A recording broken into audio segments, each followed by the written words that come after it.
All right, today we're talking about the Harbor Freight Bauer 4-in-1 Rotary Hammer. It's a 1-inch SDS plus type connector on the end for chisels and things like that. It is 8.5 amp. It's 5,200 BPM, and it's 0 to 1,200 RPM. They call it a 4-in-1. It's a little misleading to me. I know technically, I guess it's okay, but basically it's a hammer or a chisel, a drill, and a rotary drill, right? So hammer and chisel, same thing. Drill and then hammer drill is what I should have said, not rotary drill. But then they use the fourth of 4-in-1 as being a rotational bit, which is handy, but kind of makes it sound like it's got more than it really does, even though I do know that like a 3-in-1 doesn't have the rotational bit, so keep that in mind. It does come with the depth stop gauge if you want it. It has the instruction manual.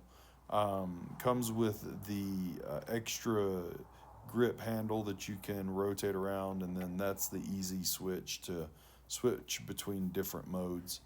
Um, I like the design of it. It's got that back set handle so that you get more leverage and torque on it. So it works pretty well for holding it and getting the power driven forward.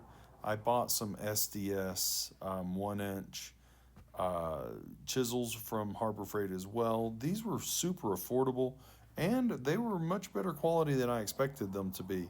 Any of the pointed chisels are going to get dulled out once you've demoed a bit of concrete with rock in it and stuff like that, and that's exactly what happened. But the point overall on the pointed chisel stayed pretty sharp, and it continued to work well, which you guys will see here in just a few seconds.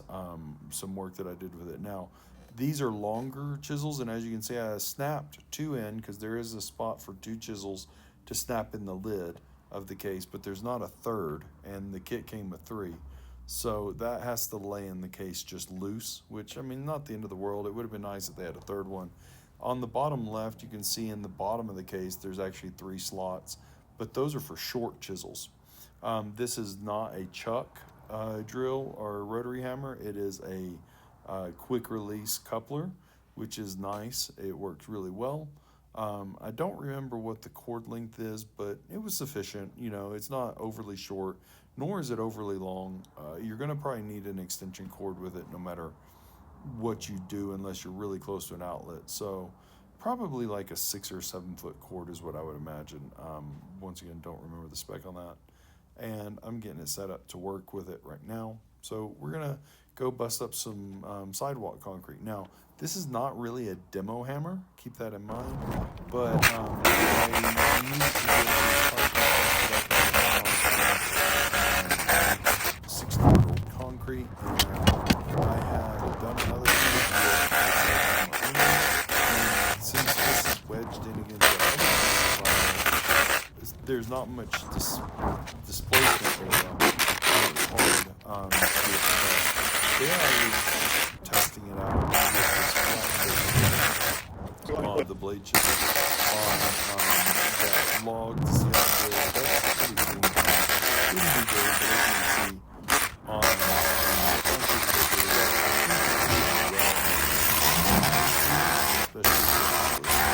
but that green stuff, it just sunk in. Now, this is not a demo hammer.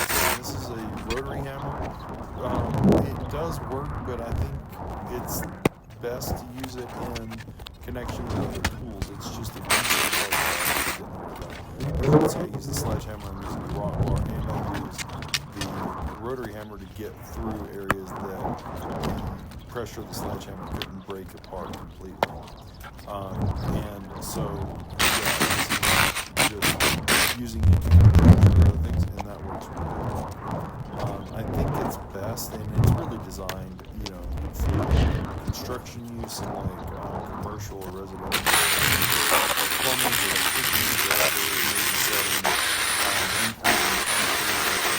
get through concrete to epoxy anchors.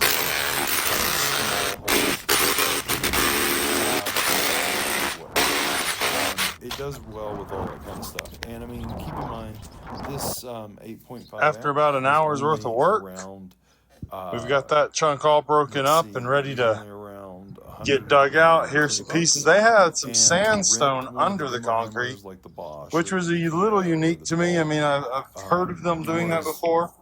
that I've not price to run rent it across for that a bit, here, but and now I own this. they To laid it buy one of down and then those they would have put this been six or concrete. This seven hundred concrete's about dollars 80 or years old, more. and it is So some of the hardest they're concrete much I've ever stronger, busted but up in my I didn't life. need that. So really But think this is best I've got suited to for do like these at home use. pieces here. I'm going to go Handymen to that do basically the occasional edge of concrete that work, where that kind of that stuff, skirt is. and Get all this up. maybe in I'll a dig that pinch out commercial. tomorrow. But I doubt if you're doing like That's the large main pieces. You can see commercial they didn't office skimp on buildings concrete, that is for or sure. warehouse or manufacturing plants where you need to do hundreds of holes, channel out lots of outlet boxes and cinder block or whatever. This may not be for you for construction work like that on volume, but it's definitely something that works well and seems to be pretty well built. The case is decent quality. Was not disappointed with it. It's not too soft of a plastic, not too hard. Um, pretty well designed in my opinion, and I think that for the price that it is, once again, you're getting what you pay for. One of the better tools from Harbor Freight that I've actually bought. I feel that the price versus the function of it was very smooth. I mean, it's a rotary hammer, so it's going to be not so smooth. But as far as rotary hammers go, it was pretty smooth in its action. Not too heavy, not too light. The construction of it seemed well done. And so if it fits within your need, like those small jobs or handyman or at home where you've got a few DIY projects, this I think is a good option for you. But I would once again say probably not for the commercial, like big electrical, big plumbing, or once again, if you're doing lots of holes for anchors, epoxying in anchors or cementing in anchors for putting in racking or whatever in warehouses, maybe not the one for you. But it seems to work really well. Hope you guys enjoy it.